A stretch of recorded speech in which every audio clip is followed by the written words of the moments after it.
Guys, what's a lesson you've learned from a past relationship to never repeat in your future relationships? Never make someone your everything, because if you lose them, you're left with nothing. You need other things to make yourself happy and live a fulfilling life. You need friends, hobbies, goals, etc. OMG, I needed to hear this. It will never happen again. Wish I would have known it a long time ago. Partners are meant to be additions to already great and amazing lives. Never forget. What you put up with, you end up with. Apostrophe. Yeah, I didn't realize what this actually meant until recently. It's a distillation process. Because it's not discouraged, it can be interpreted as permission. The end result is all the bad behavior is considered okay, and there's not much left. That's a corporate saying. Culture is what you get away with if people get away with certain behavior. Voila. That's your corporate culture. If you don't build the culture, it'll build itself. Be in it or don't. Back and forth will end in disaster. Boy, you are hitting close to home there, buddy XD. If you love her, throw a stick and let her chase off after it. Because if she loves you, she'll bring it back. Then throw it again. Because she's a good girl. Yes she is. Yes she is. They had us in the first half NGL. Make sure you're in love with the actual person, not your idealized version of them that exists only in your head. Recently I learned a coworker was into me. She thought I was a freak in bed or something because I was quiet. She stopped showing interest as soon as she found out I was a nerd. Why not be both? Lure them in with mind-bending 6 and then be like, oh BTW, you cool with watching the entirety of One Piece RN? There's about 404 hours of One Piece at the time I'm writing this comment. 1011 episodes at 24 minutes apiece. That's gonna be one hell of a watch session. You might want to bring your TV into the afterlife when you both die of exhaustion. If you skip both the Op and Ed songs, there is about 20 minutes an episode. So the time would go down to 337 hours, which is also daunting. 16, 8 and 14 days respectively. For maximum efficiency, you'll want to do all the kinky s while watching. Damn, there's more hours of One Piece than I have in Smash Brothers. Jesus man. I don't think I'll be finishing the series anytime soon.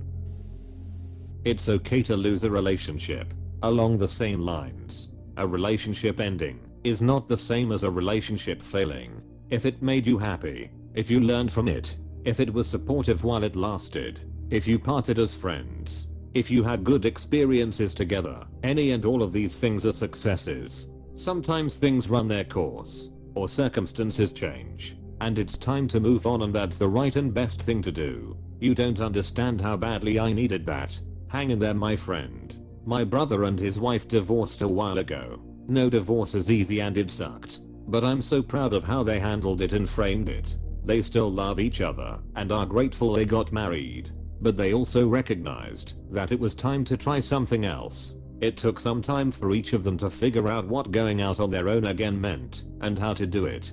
But they are both much happier now and still support each other, even though they're happily in other relationships. Even had it been one-sided, it's still important to understand when it's time to be okay with knowing you've had a good relationship and it's time for something else. Don't not communicate for fear of making someone upset. Speak your truth and talk s out. My biggest issue. It feels like I'm walking on eggshells, and when I do talk about my problems I come out more confused and gaslit. Is this in your current relationship? If so, get out, bro. Not healthy at all. Be comfortable with your own quirks. If you're not comfortable, then you can't expect your other half to be comfortable with it. In my case, overthinking and unbiased anxiety. The openly weird ones are the honest ones. Yes, they are. Until each date keeps telling me I'm putting on an act. I wish it were an act. I'd just rather be me from the jump. Don't accept a break. If it's a relationship issue, you solve it together. Or you break up if either one of you is unwilling to work towards a solution. This obsession with the break is so weird. I'm of the opinion that disagreements and challenges should be approached as an opportunity to come closer together. And if that fails, it will become an ending point. You never know which it will be, but you have to take the chance. The concept of a break seems like a way to sidestep the risk of the relationship ending at the cost of growing as a couple, rather than get uncomfortable and actually talk about the problem and find a solution together, which may or may not work. They rather spend some time apart and try to forget the issue until they start missing each other and get back together and never actually have the relationship develop. A break is usually just an excuse for one person to cheat. Find someone who accepts you for you. Don't let them break down parts of yourself that aren't even unhealthy. Example, I don't like to scream and argue. I want to communicate and fix the issue. That's not a flaw. The issue is arguing, not covering anything about it, and acting like it never happened. When the anger settles, you just end up full circle in a week's time. Even if you're all in and don't want to because you see hope, do not ignore the red flags. They are usually obvious. Don't be with someone who never accepts their responsibility. You are not the issue every time. It's never one way. F that. Recognize your own issues and try to fix them. This is never ending, but the more you do, the easier it is. It's nothing but a healthy habit. Edit, spelling, and I've never received a gold award before. I truly appreciate this. Jesus. Dude. I'm going through a separation turned divorce now, and you hit some very valid points that have been key issues for this relationship. It's unfortunate, but she checked all these boxes and is turning my differences and issues against me in the aftermath. It has been rough. This is far more wise than I'm sure you'll get credit for, but thank you for spelling it out. Don't stay out of loyalty, obligation, or guilt. Stay because you genuinely want to. Along the same line, don't set yourself on fire to keep her warm. Don't set yourself on fire to keep her warm. Oh, so that's what it was. You're right. Your trust is his to maintain. Your jealousy is yours to restrain. I love this. Thank you. Do what you want is a dare, and not permission. And a lesson to not play games with me. It depends on the context, but I wouldn't necessarily categorize this as a game. If your partner doesn't communicate well and tends to be passive aggressive, then yes. But if your partner has clearly communicated that you're crossing a boundary and you're pushing the matter, then do what you want is an acknowledgement that she isn't here to control you or issue ultimatums, and she isn't interested in babysitting some guy who doesn't know how to behave appropriately or being with someone who ignores her feelings. In other words, everyone is free to act how they want, but actions do have consequences. The few times in my life I was compelled to say, do what you want to someone, my feelings for that person vanished almost immediately. That was my revelation about boundaries. My boundaries exist to guide my behavior, not dictate others' behavior. The value of self-worth. Don't make them a priority if all you are is an option to them. Recognize that and walk away and find someone who is just as excited to be with you as you are to be with them. Apply this to all relationships too. Your self-esteem will suffer and spiral out of control if you give your time to people who don't think you are a really cool person. Don't hang out with friends who don't value you. Don't hang out with family who treat you like they're doing you a favor by being around you, and don't stay with a partner who acts like you are lucky to be with them and they can drop you any second. Very well said. This definitely applies to all kinds of relationships. Thanks. The idea of self-worth and self-esteem, to me, is a very alien and abstract concept. The only way I can describe it in a practical way is, don't let anyone treat you like shit. Family, friends, roommates, girlfriends, coworkers, bosses, anyone. It's not me versus her, it's both of us versus the problem. You can be okay without a partner. This helps you get a good partner. It can also help you not know how to be in a relationship with someone. I've been alone for so long that being in a relationship now, which is a very normal thing to want/do, feels like it's not worth the trade-off compared to how easy living alone is. But I don't want to end up alone for the rest of my life because I liked being alone too much and got used to it.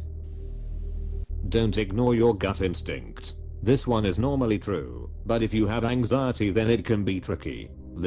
How do you differ between gut instinct and just regular overthinking/anxiety? In my experience, Anxiety feels frantic, and gut instinct feels calm. The difference can manifest something like this. Anxiety, who is that guy? What if she's cheating on me with him? It can feel panicked, disorganized, and almost indiscriminate. Gut instinct, she's cheating on me with that guy. It arrives to you, often in the form of a simple, matter-of-fact statement. While hilarious, the phrase "I'm sorry you feel that way" is not a diplomatic salve. "I'm sorry you feel that way" is an attack veiled as an apology. Yes. If she wants out, just let her go. So much easier said than done. Especially if you're codependent. I always recommend just blocking each other, as this makes the whole process less likely to end in serious drama. Indeed, much easier to just say it than do it. Don't save her. She don't wanna be saved. No role models. Don't give a cheater a second chance, you will only get hurt and heartbroken again. Mine is never go back to an ex. Period. If you're legitimately split up over something in the first place, that should tell you something.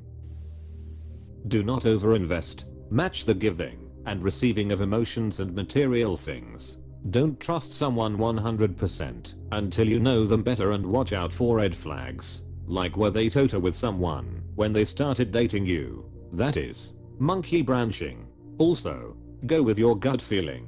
If something feels off, it probably is. I'm into all of this. This is sound advice.